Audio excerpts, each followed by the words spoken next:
hello, hello. Let's do some tarot. All right. Ooh, throat chakra. Somebody learning how to speak up, communicate your feelings, properly find a true understanding. Ooh, let's open up your throat chakra. Talk to me. What's going on? Okay, today we're focused on the heart space, and the questions we're asking Gemini is, what makes you feel safe in love? What makes you feel seen? And what gets your heart going? Ooh, I'm so ready already, Gemini. Oh, what makes you feel safe? What makes you feel seen? Interesting. Ah, okay. What gets your heart going? Beautiful. Okay. Why I want to focus on the heart space is because it's so important to truly know and understand yourself. The more deeper you can connect with self, the easier it is for others to connect with you. Because again, people can only meet you as far as you've met yourself. The more you deeply know and love and understand your heart space, the safer you're going to feel to allow someone else to know you as well. So first things first, what makes you feel safe in love? We have the Six of Swords in the reverse. I think for you, what makes you feel safe is not rushing into anything, which is crazy, right? But I think you need to take things step by step and be very involved in the movement, in the motion. You don't want to be out of the loop if somebody's feeling shifts, whether they have deeper feelings for you or if they're starting to drift away, get distant. You want to be fully in the loop on your partner's feelings for you and thoughts. You want to know the exact temperature of where this is going, not rushed, just where you're at, step by step. That's what makes you feel safe. Communication. Remember, ooh, we were talking about the throat chakra right in the beginning. Communication. Okay, this has been a popular theme. Even with Aries and Taurus. Communication is important. Specifically Aries. That's what made them feel seen. Ooh, seen in love is when somebody could deeply understand them, what they're saying, how they communicate, what they're meaning. Not just the words that they say, but what they mean, their intention behind the words, And for you, like, just constant communication of the temperature of the relationship, the vibe, what's going on. Again, you're not wanting to rush things. You're not trying to push things. You just want to know where everything's at. That's what makes you feel safe, is being in the loop, You don't want... It's because your mind, you might be prone to anxiety. Your mind could assume things. And so you want to make sure that you have that connection with somebody. What makes you feel safe? Your communication needs to be important. And you want to be with somebody that communicates with you often. Already set that structure with your person, with somebody. Make sure that they have a knowing of who you are and what makes you feel safe is, again, frequent communication of where you're at. Okay? I don't know why people are so fucking scared to talk about what is this? What are we? Because no one wants to it's not that, anyone's wasting time. I never see connection as time wasted, but feelings are so precious, your heart is so precious. I would not want to be led on. I don't want to lead anybody on. You know what I mean? So that's very important. For you to feel safe, you need to make sure that is established. Clear communication every step of the way. Where you're at, what you are. Okay?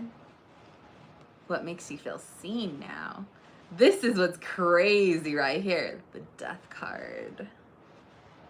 rebirth, your transformation. You evolve so much. You shift and change so much. You're beautiful. You're like a butterfly, right? You're more than that. You're like a phoenix rising.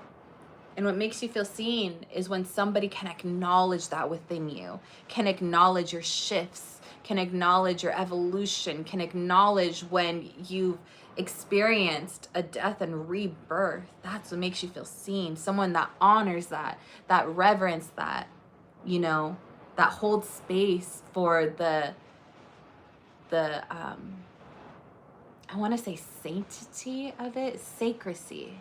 It's sacred. Someone that sees it, your evolution as sacred.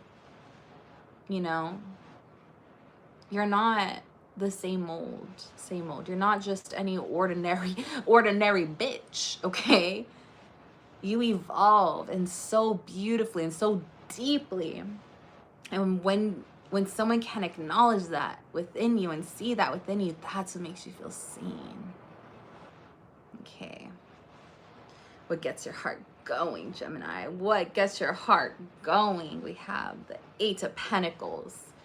Hard work. Someone that's working and twerking for you. I feel a sneeze coming. Excuse me. What gets your heart going? I guess confirmation.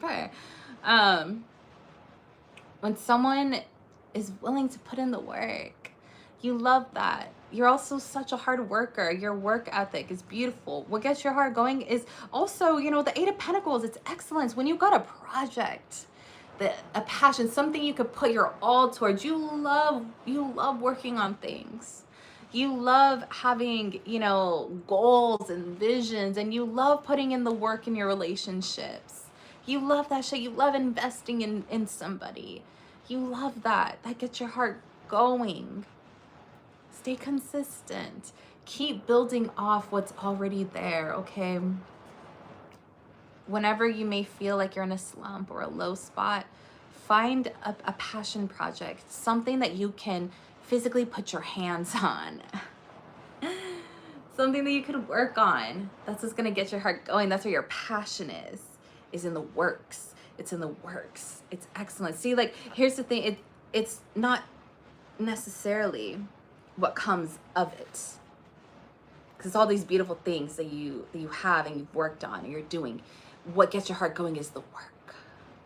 It's in the work, in the action, in the doing. That's what gets your heart going. That's what you love. The works, the works, the works. And at the bottom of the deck, we have the 9 of Swords in the reverse. Overall, as we open up your heart space, we want to focus on getting your nervous system regulated and keeping yourself in a state of calm and peace, letting go of anxieties. Letting go of your anxieties, allow your heart to be a space of calm. Release whatever stresses, whatever worries may come your way, may come into your mind. Release that. You are at peace, you are at calm. This is your beautiful, beautiful heart, Gemini. Oh, I love this energy. I love this reading. And I love you, Gemini. Alrighty.